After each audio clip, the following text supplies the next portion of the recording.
नमस्कार। आज रविवार डिसेम्बर 21 तारिखर शुणिबा राशिफल। मेष भाग्य स्थान चतुर्ग्रह जोगुरु आज कर्मक्षेत्र पारिवारिक स्थिति सांगकु जीवनचर्या प्रीतिप्रद रहिब। सकाळु प्रतीक्षा करिथिबा शुभ खबर पाई खुशी हेबे। शिल्प वाणिज्य परिवहन संतोषजनक रहिबा सह बंधुवत्सल हेबे। परिवारर निर्देश क्रमे वस्त्र अलंकार आदि क्रय करिपारंती।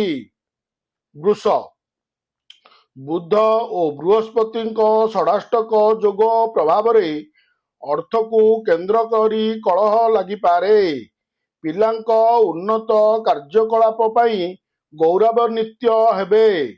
कर्मक्षेत्र वाणिज्य जानवाहन दोकान बाड़ी सभा समिति रे टेंशन लगी रहिब। अति निकटरे रही आत्मीयता देखाउथिबा लोकमाने परोक्षरे विरुद्धाचरण करिपारंती। मिथुन राशि रे बृहस्पति पापग्रह राहुंक दृष्टि रे थिबारु समस्या जनित अस्थिरता देखादेब।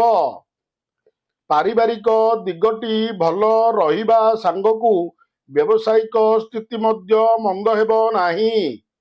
कौनसी व्यक्ति द्वारा बाध्यबाधकतारे दूरयात्रारु दूरेई रहिबा भल।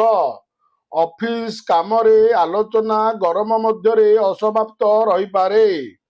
कर्कट एकाधिक ग्रह सह राश्याधिपति षष्ठत रहिथिबारु कर्मक्षेत्र रे स्थानांतर सूचना रहिछि। बंधुगण रे जुक्तियुक्त कथा कही जटिल परिस्थिति को सुधारी नेबे। टंका पैसा क्षेत्र रे सतर्क न रहिले अनुताप करिपारंती। पारिवारिक क्षेत्र जानवाहन दोकान बाड़ी प्रभृति रे समस्या देखादेब। सिंह एकाधिक ग्रहंक सह रवि थिबा हेतु स्वास्थ्य नियंत्रण रे रही न पारे। लोभ एवं संदेह पारिपार्श्विक परिस्थिति को अस्वाभाविक करिपारे। अपराह्ने बंधुक जाचित साहाय्य और सहयोग पाई स्थगित काम को त्वरान्वित करिवे। परिवहन व्यवसाय और प्रशासन स्तर रे आशानुजाई फल पाइबे। कन्या भाग्य स्थान को बुध देखिथिबारु आजिर सबु काम बंधुक साहाय्य संपन्न हेब। शत्रुतार अवसान घटिब। रोग पीड़ा उपशम हेबारु आश्वस्ति लाभ करिपारंती। अटकी रहिथिबा कामटी को हठात आरंभ करिबाकू मन बळाइबे। सांगठनिक काम राजनीति और सभा समिति रे लोक संपर्क वृद्धि पाइब।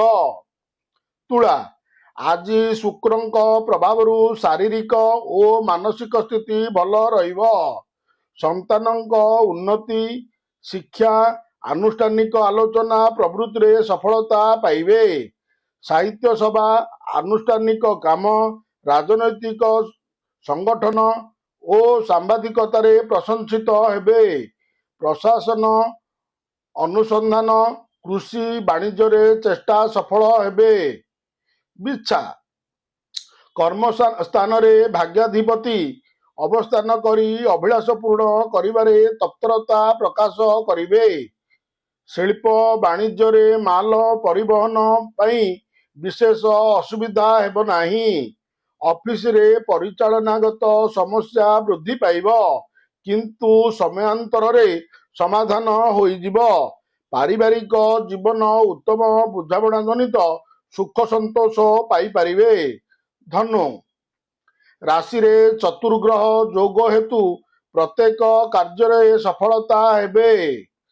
जहा भावुचंती शीघ्र करिबा भल हेब नतुबा परक्षण रे परिस्थिति बदली जाई पारे। बंधुक आगरे मनर भाव को प्रकाश करिबारे पछेई गले परे पस्तेइबे। शिल्प वाणिज्य राजनीति परिवहन और आईन क्षेत्रु उच्च फल पाइबे। मकर राशि रे शुक्र रहिथिबारु भोगविलास प्रति आकर्षित हेबे। निजर बुद्धि खटाई असंपूर्ण कार्य को संपूर्ण करिबारे ସମର୍ଥ ହୋଇପାରନ୍ତି। ଆଜି ବ୍ୟବସାୟୀମାନେ ଭଲ ବ୍ୟବସାୟ ହେବା କାରଣରୁ ଖୁସି ରହିବେ। ହିତୋଷୀ ମାନଙ୍କର ପରାମର୍ଶରୁ ପାରିବାରିକ ସମସ୍ୟାର ସମାଧାନ ଘଟିବ। କୁମ୍ଭ, ବୁଧ ପ୍ରଭାବରେ କର୍ମକ୍ଷେତ୍ରର ବିବାଦମାନ ସ୍ଥିତି ସମାଧାନ ଦିଗକୁ ଗତି କରିବ। ନିର୍ମାଣାଧୀନ କାର୍ଯ୍ୟ ସକାଶେ ଅର୍ଥ ଅପରିହାର୍ଯ୍ୟ ହୋଇପାରେ। ସକାଳୁ ସକାଳୁ ମାଙ୍ଗଳିକ କାମ କିମ୍ବା ଧର୍ମାନୁଷ୍ଠାନିକ ଦିଗ ସକାଶେ ଖିଆପିଆ ଛାଡ଼ି ବୁଲିବେ। ପରିସ୍ଥିତିକୁ ଆଖି ଆଗରେ ରଖି ଉପସ୍ଥିତି ବୁଦ୍ଧି ପ୍ରୟୋଗ କରିପାରିଲେ କାର୍ଯ୍ୟ ସାଧନ କରିପାରିବେ।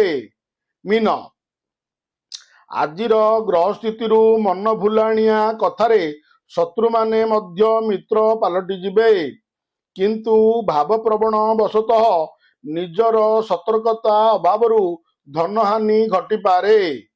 ପରିବାରରେ, ପରିବହନରେ, ଗୃହ ନିର୍ମାଣରେ, ସଭା ସମିତିରେ ସ୍ଥିରତା ଫେରିବ। ନୀଚ ଜାତିର ବ୍ୟକ୍ତିଙ୍କ ସହାୟତାରୁ ଉପକୃତ ହୋଇପାରନ୍ତି। ନମସ୍କାର, ଜୟ ଜଗନ୍ନାଥ। ଭିଡ଼ିଓଟି ଭଲ ଲାଗିଲେ ଲାଇକ୍, କମେଣ୍ଟ, ସେୟାର କରିବେ।